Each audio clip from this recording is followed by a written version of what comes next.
ટેન્ડરમાં શું છે સૌથી પહેલા આપણે લોકોને ખબર હોવી જોઈએ ને કે ટેન્ડરમાં શું છે એમ. એ તો ઇંગ્લિશમાં છે એટલે આપણા લોકોને ખબર ના હોય, પણ અમે ટ્રાન્સલેટ કર્યું છે ટેન્ડરને કે તમે ગૂગલમાં જશો, ગૂગલ પર જીએમડીસી સર્ચ મારશો, પછી એમાં ટેન્ડર આવશે. ટેન્ડરનો ઓપ્શન તમે દાબશો એટલે પહેલું જ છે. કાલે આ મહિનાની 14 તારીખે ટેન્ડરનું છેલ્લું છે અને આજે 13 તારીખ છે એટલે આપણે ટેન્ડરની પૂરું થાય એના પહેલા આપણે વિરોધ કરવા માટે આજે ઉદયપુર આવ્યા કલેક્ટર ઓફિસે. તો ટેન્ડરમાં શું છે સૌથી પહેલા આપણે વાત કરીએ કે ટેન્ડરમાં 3 ગામોનો ઉલ્લેખ છે, કરવી, અટલા અને આંબાડુંગરની. એની આ 3 ગામની 190 હેક્ટર જમીન જીએમડીસી સંપાદન કરવાની છે, એટલે કે જીએમડીસીનું વિસ્તરણ કરવાનું છે 3 ગામોમાં. 450 એકર જેટલી જમીન આ જીએમડીસી આદિવાસીઓને લેવાની છે 3 ગામોની. આ 190 હેક્ટરમાંથી પણ 65 હેક્ટર જેટલી જમીન છે આપણા ખાનગી માલિકીઓની છે, આપણે જે ખેડૂતોની છે, સામાન્ય ખેડૂતોની છે. 65 હેક્ટર એટલે આપણે એકરમાં વાત કરીએ તો 150 એકર જમીન આ જીએમડીસી સંપાદન કરવાની છે અને આ જમીન ફરજિયાત કરવાની છે. અને પેલી 124 હેક્ટર જેટલી છે એ તો જંગલ ખાતાની છે, એટલે જંગલ ખાતું આપે એ બીજા નંબરની વાત છે. પણ આદિવાસીનો 65 હેક્ટર જમીન છે, 150 એકર જમીન છે એ જીએમડીસી સંપાદન કરવાની છે. આ 3 ગામડામાંથી પણ સૌથી વધારે ઇફેક્ટ થવાનું હોય તો આંબાડુંગરને થવાનું છે.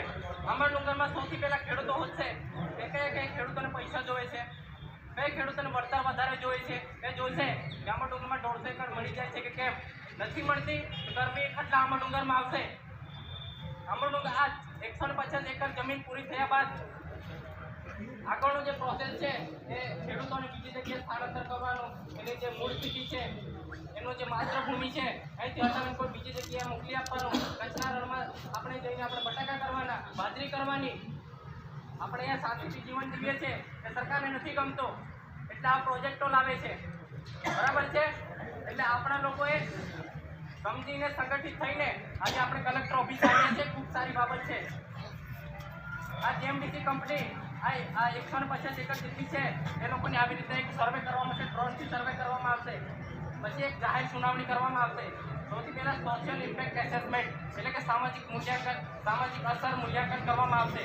એક ખેડૂતની આપણે વાત કરીએ, ઉદાહરણ તરીકે આપણે વાત કરીએ તો એક ખેડૂત હશે, બરાબર છે. એનું જે ઘર હશે, એની જમીન હશે, એ જમીન ઉપર એના વૃક્ષો હશે, કાં તો કોઈ બીજું બાંધકામ હશે. એક આપણી જે કમિટી આવશે, સરકારી અધિકારીઓ આવશે, પછી એક ખેડૂતનું સર્વે કરશે કે આ ખેડૂતનું મૂલ્ય, આ વળતર કેટલું આપવા જેવું છે એમ. એટલે એ ખેડૂતને આપણે વાત કરીએ અંદાજે 50 લાખ મૂકીએ બધી જ રીતે એનું મૂલ્ય, તો 50 લાખ છે એ 2013ના કાયદા પ્રમાણે જમીન સંપાદન અને પુનઃવસન અને પુનઃસ્થાપના અધિનિયમ 2013માં આવ્યો છે. એના આધારે એવું છે કે 4 ગણી જમીન જે તે ખેડૂતદારને આપવાની, એટલે 50 લાખની કિંમતથી 2 કરોડ રૂપિયા. એટલે પૈસામાં આપણે વેચાઈ નથી જવાનું, બરાબર છે. આપણી માતૃભૂમિ છે, આપણા પૂર્વજો, આપણે કેમ આપણા પૂર્વજે પણ જળ જંગલ જમીન માટે બલિદાન આપી દીધો હોય.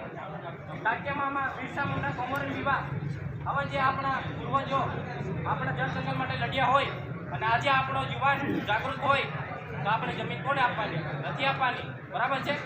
એટલે આપણે આ માટે જ આવેદનપત્ર આપવા માટે આવ્યા છે કે જીએમડીસી ટેન્ડર આવ્યું છે, 28 ગામડાનો વિસ્થાપનનો પ્રશ્ન છે, એ માટે આપણે આવેદનપત્ર આપવા માટે આવ્યા છીએ, બરાબર છે.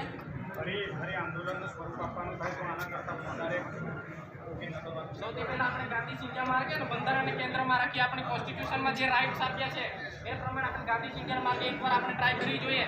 પછી નથી જ માનતી તો બિરસા મુંડા 1895માં ઉલગુલાન કર્યું હતું, ખબર છે ને? ઉલગુલાન જમીન માટે આંદોલન કરવામાં આપણે તૈયાર છે. કામ થવાની ચાલુ રાખે. ગાર્ડનમાં